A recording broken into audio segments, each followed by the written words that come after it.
Hi guys, Brian, Snowwalker Bushcraft, and today I want to go over a spice kit that you could use on long excursions. And then I want to show you another variation of one that you could use for like a day or two when you're out there. And not only would you use these spices for cooking, but you can use them for medicinal reasons as well. So when I come back, I want to go over this one kit, and then I'll show you a smaller one, and I'll go through the spices and the things that I carry in there and how we would use them. So stick with me. Alright, so the larger kit that I have here, first one I'm going to show you, you could take this, you can go camping, or you could use this for extended periods. What this is a large Msr Titanium Kit. It has a large pot down here on the bottom, and then up on top, this actually turns into a frying pan. So we can use that for a lot of different things. Cotton bandana material, just one that I chopped up to be used for char cloth in case I run out of bandanas or if I'm employing them in other ways. I carry a lighter. Nothing wrong with using a lighter out there. Some extra jute twine. Okay. Some steel wool, again, for fires. I can also use it to clean and remove rust, things of that nature. I have a Ziploc bag, and in that Ziploc bag I have a few bouillon cubes and just a couple of tea bags in case I don't feel like making some pine needle tea and I want to have something else. So what we're going to do is we're going to go through the kit now, and this is how I actually have it packed in there, and actually there's a little surprise underneath this all. So the first thing that I'm going to take out is my salt and my pepper. Now, plain old salt, all right, it's good for mouth ailments. It also helps with stings, such as a mosquito bite. And how you would use this is basically you use a warm water gargle. Okay, it's good for sore throats, good for canker sores. If you have a little infection in your mouth or something of that nature, your mom always told you, gargle with some warm salt water. Well, that's exactly right, and you can use it for that. You can use it for toothaches as well if you make a paste from your salt, okay, and put it next to the affected tooth. Now, you would also use it as a paste, all right, for your mosquito bites, right, and just make a small paste and put it right next to that. All right.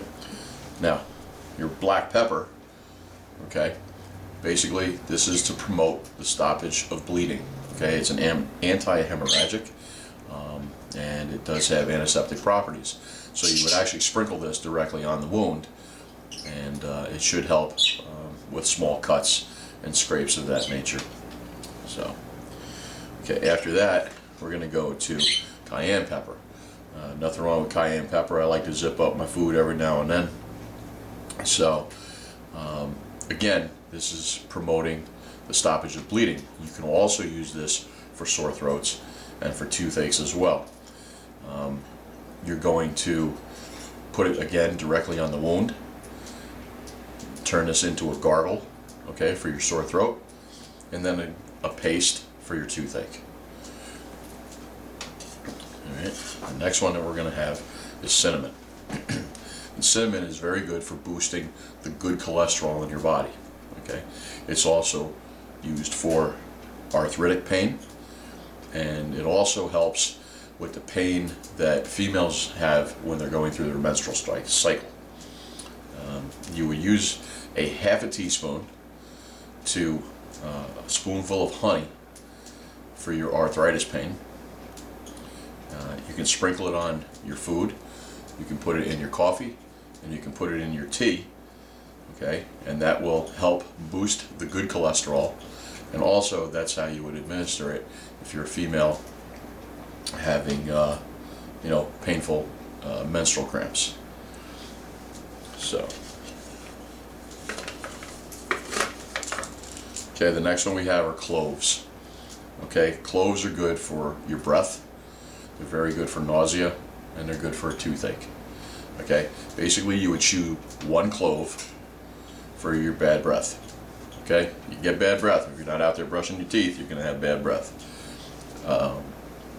You take 1 clove, okay, put it right next to the affected tooth, and it should help relieve the pain. Hold it there until the pain subsides, or basically goes away.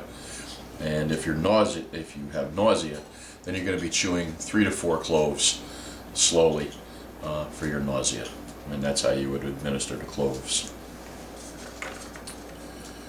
The garlic powder, all right, has antibiotic properties, and it's very good for colds. You're going to create a paste out of it also to use as mosquito repellent. So for your colds and your flus, to administer it, you just make an infusion of tea, and you can take it that way 1 to 3 times a day. Ginger, which is very good also for nausea and for headache. You would use a half a teaspoon with hot water for your nausea. Okay, basically you're making an infusion of it. Okay, you would make a paste and you would apply it directly to the temples of your head for headaches. Yep, that's why I carry ginger. The last one that I carry is sage. And we use sage for our mouth ailments and to control hot flashes. And also that's very good for females if they're having hot flashes during their menstrual cycle, or if they're going through menopause or things of that nature. You use it as a gargle for your mouth ailments, and then you use it as a tea to administer for the hot flashes, things of that nature. So you would mix half a teaspoon again with the warm water for your infusion. Now, I carry 4 ounces of honey. All right, that's obviously to mix with my cinnamon, and honey actually has a lot of antibiotic properties in it as well. And you can put it on stings and cuts and things of that nature as long as it's raw. Okay, you don't want to process honey because they basically take everything out that's good about the honey. Okay, and then the last thing I carry is olive oil. All right, again, easy for cooking. Can help you out. It's also good for a leather dressing. All my sheaths for my knives I dress in olive oil, and I dress the knives as well in olive oil. So that's why I carry that. And the last thing that I actually keep tucked underneath there is a little Esprit stove. You've probably seen them around. You can pick them up for about $1 at Army Surplus store if they're used, or you pay $6 for a new one. But in case I don't have time to make a fire, or I want to make something up really quick, then I'll just go into using the Esprit stove. So let me put this away, and then when we come back, I'm going to show you a smaller version of the kit. I won't go through the spices again, other than what I carry, what I've omitted to accomplish the same things. And of course, this would be used for like a 1 or 2 day excursion. And you can make them as small as you need, but I would like to remind you that if you don't have enough of the spice to begin with, it's not worth carrying. So a little bit of thought should go behind while you're making your kits. So hold on. Okay, so this is the second kit that I was talking about. It's basically scaled down, and it kind of accomplishes what the other one did on a smaller scale, and I'll go through it. It's a Canteen Cup, all right? It does have a lid on it. And inside, again, I do have some cotton bandana material. I carry a lighter, of course, my steel wool, some jute twine. I carry a small tin of tallow, okay, some deer tallow that I've rendered down. This would actually take place of my oil for many uses. And then, last but not least, the spices that I carry. And what I've elected to take when I do this is I'll just carry my regular salt. I'll carry cayenne pepper, because it basically does the same thing as red pepper, a little bit more. Okay. My ginger, my cinnamon, my sage, and my garlic. Those are the ones that I would take if I was just going out for a day or two. And again, everything applies as far as what the spices do. And I think these are what I would need and what I would use most of all.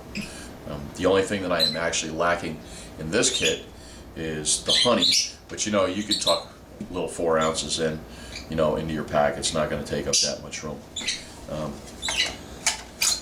I don't have the availability of using a frying pan, but you know, I have a canteen stove right here, and at least I can accomplish what I would do with the Esprit stove by using this. I can, you know, again, I could take the tallow, I can make a little wick, I can light it, I can put it underneath there, or I could just feed, you know, pieces of wood, or if I have a wet fire cube, I could stuff that under there, however I want to do it. So that would be the second kit, and it's a smaller kit, but again, it accomplishes what the first one did, just on a smaller scale. So I wanted to show that to you. When you're using your spices, it's just like anything else. If you're going to use it for medicinal values, please do your research. Just make sure that none of the spices that you're going to be using is going to be a contraindication to any medication or a medical ailment that you may have. If it's not good for you, you're not going to use it. And please, these are only just suggestions. This is what I use. I've done my research. These things are not going to hurt me, and these things will work for me. So, with that being said, again, I'm Brian from Snowwalker Bushcraft. I thank you for your views, and thank you for your comments. And until the next one, take it easy.